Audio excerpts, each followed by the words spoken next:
Very, very, very big news. Yesterday, I was not on, but we gotta talk about this.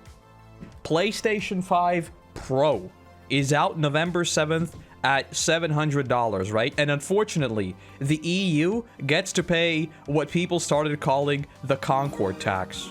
I don't know who said this, but someone started the meme that apparently we in the EU are covering the Concord tax, which fair enough, you know, you win some, you lose some. I saw this. I think this is absurd. I think 800 euros for a console that is discless and doesn't even include this line is the most absurd thing I have seen in I don't even know how long. So people obviously started talking about the fact that this is kind of insane, right? Because like if you've had a bunch of discs laying around, well, big surprise, you're not going to be able to play them anymore on this new console. So what do you have to do? Well, that's the good part. Sony has now locked you into their walled garden. Get ready to pay for every single video game at the prices they set. How valuable. And people started like talking about it, right? And Jeff Keighley is one person who was roasted into oblivion, right? So he pulls out the inflation-adjusted prices, right? And as you can see, he was community noted because what he did is he adjusted it for inflation, but didn't add on the tiny little fact that the console is digital only, right? So he got fact-checked that the actual sum is $778. And then people obviously said that he was silent on the strikes and crunch culture, but he's if you look at his Twitter, he was talking about the PlayStation 5 a lot, you know? And I don't mean to call him out, but he was tweeting about it a whole bunch, you know? Pre-orders, key features, tagline, first images, he was tweeting about it a lot. And then I saw a lot of people, I'm very glad that I don't even need to form an opinion on this. People fail to understand you can still play on your TV screen even from your PC with a PlayStation controller. Buying a console when the same game comes out on PC at the same time is dumb, unless it's only exclusive for console. I believe that there should be no games that are exclusive for console. I've said this before. I think it is predatory, and I think it is correct the word predatory. It's not predatory, it's just anti-consumer. Not really predatory. Your PC will serve you for so much more stuff at the same time too.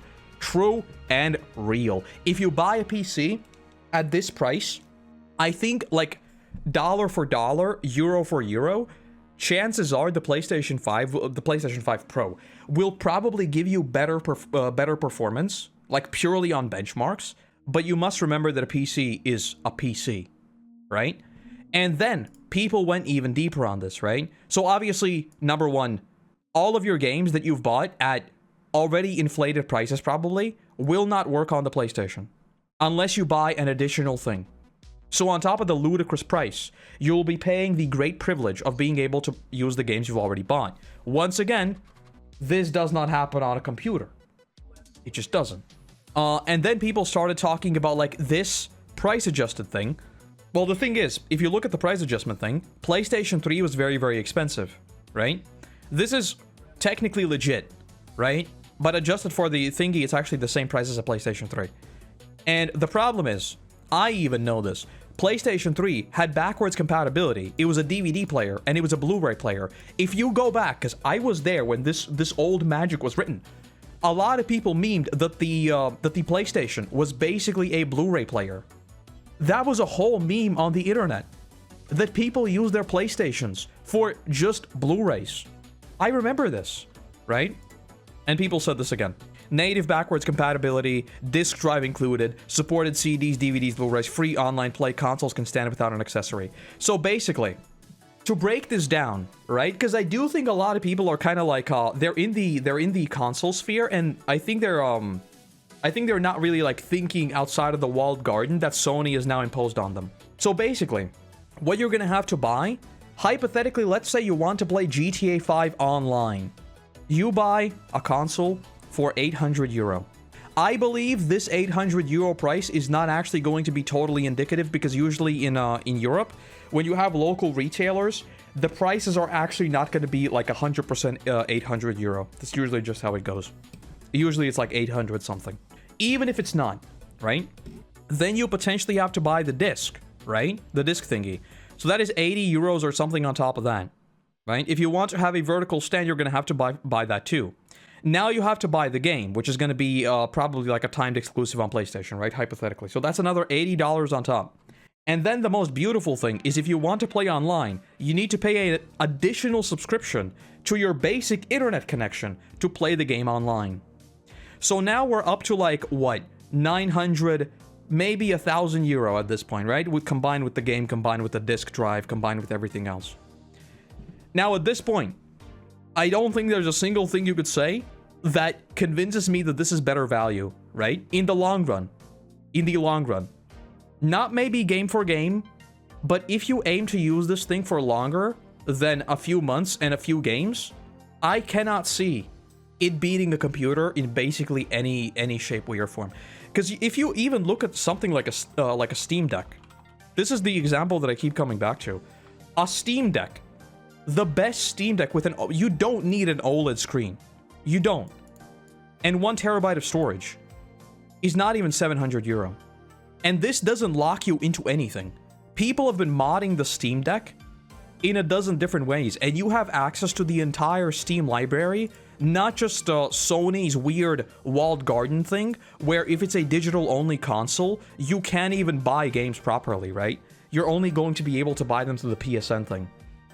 I think this is, if you want my long-term, like, hypothetical of what I think they're doing, I think Sony is trying to push for these sorts of, like, modular consoles, and I think there are multiple reasons for that. Number one, my favorite argument that we are now seeing in just about every avenue of gaming, price discrimination. That is why early access for video games now exists, right? Because if you look at price and demand, it's a downward sloping function, right? Very basic economics. But the thing is, usually, you cannot really... This right here, very, very beautiful graph, right? The more expensive something is, the fewer of the thing people will buy, right? And usually, video games had to be priced at, like, this Goldilocks zone, where as many people as possible would buy it. What does early access introduce? Well, what it introduces is... Let me see if I can grab a paint. We're doing it. We're doing it. We're going to paint. So what early access introduces is it introduces the great thing that you can capture these people. Whoops. You can capture these people right here, right? So let's say these are like the most people. But people with more money will buy it right here. So now you're moving down the slope and capturing all of this extra surplus right here that you otherwise would have never captured. And that is the beautiful thing about early access, because literally if one person buys it, it increases value for them because it is the same exact product. Nothing about what they're offering is actually changing. Now, I do think there are like external arguments where you could say that it hurts hype, right? And like in this intangible way, you gotta go back. Like in this intangible way, the fact that this exists actually moves this to like, I don't know, like right here, right? So it's gonna like, you're gonna buy less. I don't really think that is the case. I don't. Maybe it is. I hope it is. It seems like for WoW, that is like a little bit of a situation with like Twitch viewers and stuff, right? But that's like hypotheticals. That is why early access exists, right? And what I think they're doing with these modular console things is basically the same thing. They're gonna sell you what is supposedly a very, very good deal, right? So the manufacturing costs for like the PlayStation will be basically in between what it costs with the vertical stand and with the disk drive and the base edition. So what they're basically going to do is they're going to amortize like the losses on the more expensive version and sort of push down the less expensive version so that it's accessible to more people, right? Is the same thing, by the way, why I think car companies are now basically selling you features that are locked behind like additional paywalls. What it does is it allows you to manufacture the same products and allow the person to choose where on this line they will land. It is the same product, but what they allow you to do is pick basically where you fall on this line, like additional things. I think this whole modular console thing is basically a thing they'll be doing in the future. It's unfortunate And I don't think it's gonna work in the long run. I don't. But we'll see. We'll see. I hope this is a flop. I hope this is a massive flop, and Sony is forced to rethink things. Let's look at their stock value. This has nothing to do. I mean, they announced a new product and nothing happened. It kind of like fell a little bit, but this is like completely normal fluctuations. There isn't like anything big. Business 101 playlist. I think like when you understand the basics of these things, like all of these decisions become very clear. And that's what I mean. Like sometimes there are these very, very dumb decisions people make, and you have a hard time even understanding why. This whole selling it without the add-on, that is just literally letting you basically pick where on the line you fall, in my mind. I do still think that even with that, the value you get for this is horrible, right? Because wasn't it already confirmed, like in the Microsoft leaks, that the PlayStation 6 is already basically being, you know, like planned out and like sort of sketched in what it's going to be like, what it's going to look like? I'm not entirely sure. But I have completely ditched the console market forever. One day, I was actually... Maybe if you go back to like some of my very no, probably not, because I wasn't streaming then. I think that might have been like way back in the past. If you go back to some of my like super early takes, which you probably didn't hear, is I was this close to buying the PlayStation 5 because I thought I missed out on the PlayStation 4 generation, and the PlayStation 4 generation I thought was great. I thought the PlayStation 4 was really good. I am like a 99% PC gamer, right? But I thought I would buy in with the PlayStation 5. I genuinely did. Oh boy, how glad I am I didn't. I am so glad I didn't. I think for 800 euro, you can get a PC that will basically outclass this in most ways, right? I think PCs are a beautiful thing. And you know what the best thing about a PC is? It's even more modular than buying this little disc add-on thing, because you can literally pick every single component on your PC. Official emulators? I don't need an official emulator. I don't. I've said this many times before. If Sony releases their games on PC, I will buy them. I am not caught up in this nonsensical Sony Xbox war.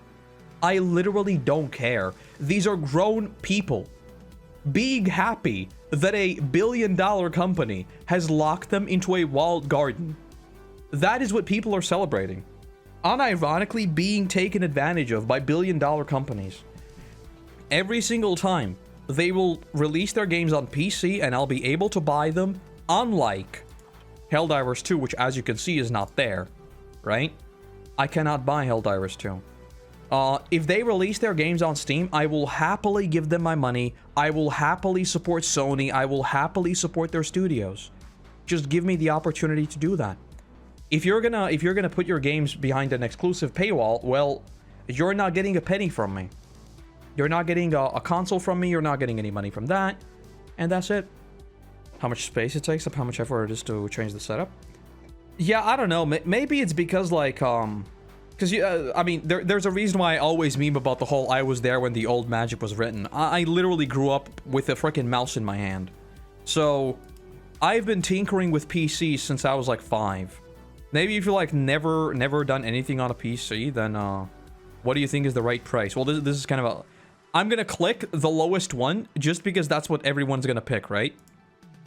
Oh, they actually didn't! Interesting. Back in my day, PCs didn't even have a mouse. I think I had a trackball. I think there was a time, it was a very short time, where we had like, but I don't think it was because the mouses didn't exist. I think it was because like, for some odd reason, we had like a trackball. I don't even exactly know why. Even if you don't look at the consoles, like my strongest argument for basically everyone getting in on some kind of like PC train, even if it's like a Steam Deck or something, my biggest argument for getting something like this is, if you go on like SteamDB, I think they show like sales, right? Can you look at like sales? If you look at like the average prices of these games, they have sales like literally all the time. The average price you will pay for, like look at this, all-time low, 10 euro, right? For The Walking Dead, the definitive edition.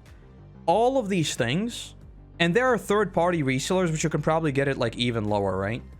The average price you'll pay for a video game will always be lower on a computer. And a computer is a computer. It can do so many different things. I think all of the... basically, what I'm saying is, with this price, I don't think there is any way you can use the argument that consoles are cheaper than a PC. I don't think so.